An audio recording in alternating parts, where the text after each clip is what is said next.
Yes, sir. You're saying that in Arabic Bible, the word God has been mentioned as Allah? Yeah. Okay. Okay. Clothing, and this is, I'm trying to get something else out of this discussion. Point number 3. Suppose I'm going to give street dawah.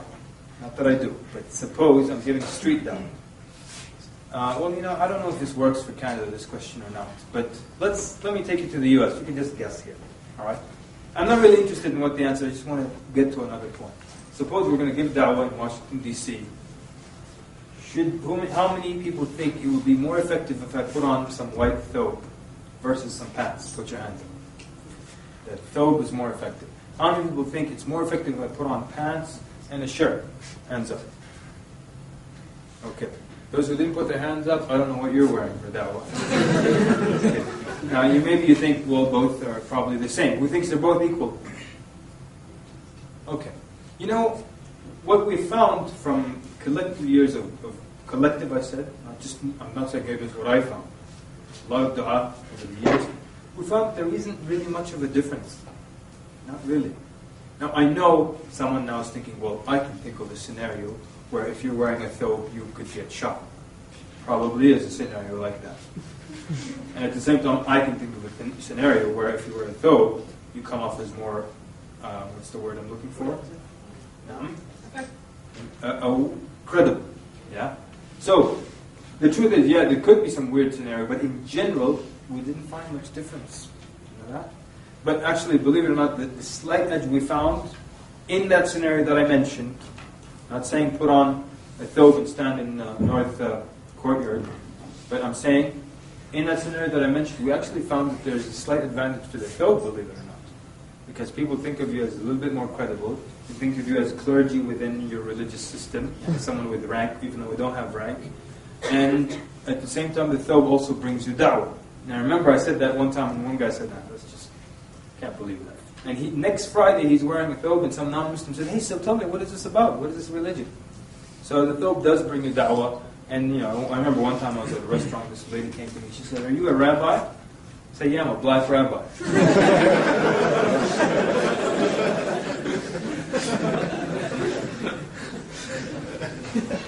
All right. Can you be aggressive sometimes in da'wah? Yes? Really? Who says yes? Put your hands up.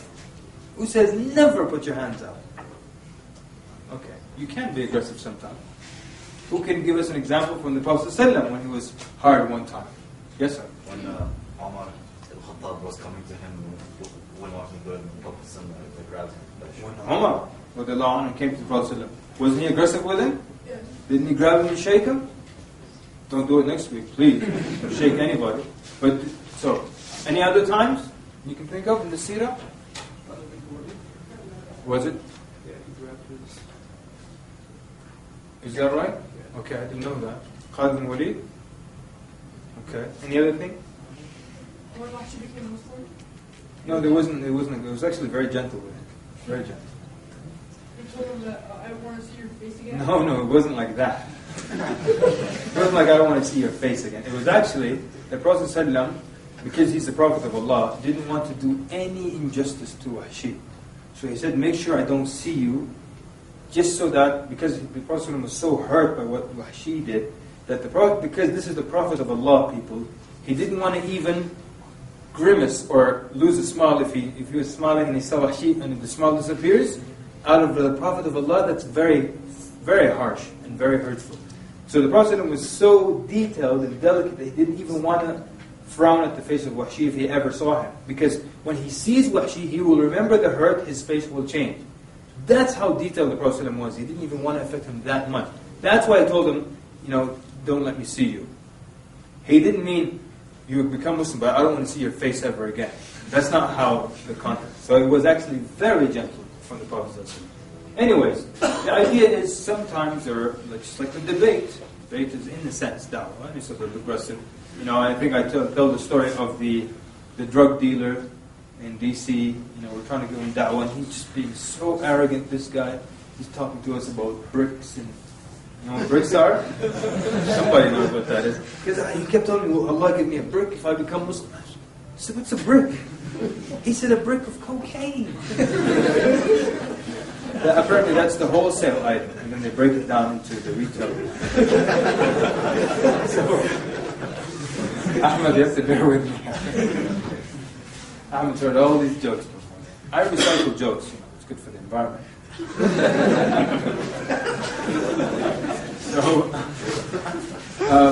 Anyway, so we got really aggressive with this guy. I mean, he was just constantly making fun of us, had his beard in his hand. I said, oh yeah? Alright.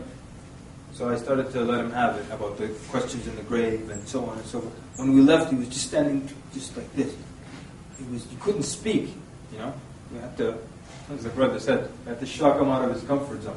Anyway, so sometimes it could be, sometimes, but generally it's da'wah, it's an invitation, it's nice, it's sweet, it's kind, it's gentle. And some of the best du'a that we know, they're the best because they care. Prophet ﷺ was the best because he cared. Even when they harmed him, he could have retaliated, he cared. And, I mean, that might sound a little bit, wimpy or whatever, but it's actually the truth. Those who care, they're the best du'a. One of the best du'a we had in DC, he used to say, these are my people. I love them. And I want them to come into Islam. That's why he worked better than we did. Because he cared. Alright, what's our time looking like? Is it break? We have 3:40, and we stop at 5. So how about this then? 3:50, we'll take a 10-minute break and start at 4. Okay, so Ahmed will be the timekeeper. Okay, walk-away points, you'll know what they are. I can't give you any guidelines whatsoever. Maybe if someone's intoxicated, you walk away. If they're crazy, you walk away for sure. If they just want to simply argue, remember the point. If they just want to argue for the sake of arguing, you might want to break it off and say, well, it was nice talking to you. This is some reading material, and we're here, for the rest of this week. We'll give it, the same place. Feel free if you have any questions, and you break it off, right? But I'm also afraid to tell you give up too quickly, because there's one sister, she used to never give up. And she would send me a message with her partner, come help me out. And I just, look, he's being difficult, leave him and go on to someone else. But she doesn't. And then every time I look, she's still giving da'wah. And then in the end, they're calling me to tell the guy here to say the Shahada. So I learned from her, don't give up too quickly. So you'll have to figure it out. The time when you walk away, but when do you walk away exactly, you'll know when you walk away. Question? Yes.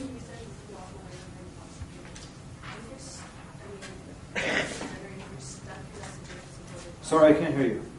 If you're intoxicated, opposite gender, and you're stuck with them in a situation for a bus ride or something, and they're actually asking something pertaining to Islam and religion, where do you draw the line as a sister? If they're intoxicated? Yeah, and they're asking about your hijab. Okay. Well, there's. I guess we need to define how.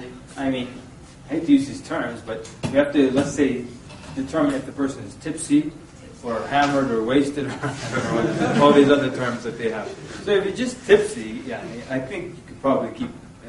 As a brother, I don't know. I can't give you a fatwa, but as a brother, if someone's a bit tipsy, you can keep talking to them. If they're with their mental faculties are there, they understand what you're saying.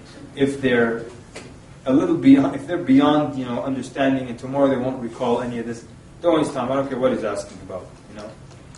Tell me about the form of that. I'll be sure some other time.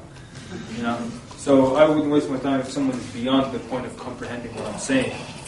But as a sister, especially, I think in your scenario you didn't say that you're alone with the person, right? Because I would say get out of there. And the guy's drunk already. That's not a good situation. But if it's a public place, he's a little bit beyond comprehending what you're saying. Don't waste any time. Say contact the MSA tomorrow when you sober up. Take a cold shower, drink some coffee, then talk to somebody else. So what else is okay. That if you look at the ayat that mention da'wah, they all say, look at this verse, ادعو إلى سبيل ربك, right? بالحكمة والموعظة الحسنة وجادلهم بالتي هي أحسن. Call to the way of your Lord. ومن أحسن ممن دعا إلى الله. Whoever calls to Allah. So when it says دعا إلى الله, ادعو إلى سبيل ربك, it's telling you, it's an indication that there is ikhlas there. Because you're calling to Allah Azza wa Jal. And when it's for Allah Azza wa Jal, it's not about you. It's not about your ego.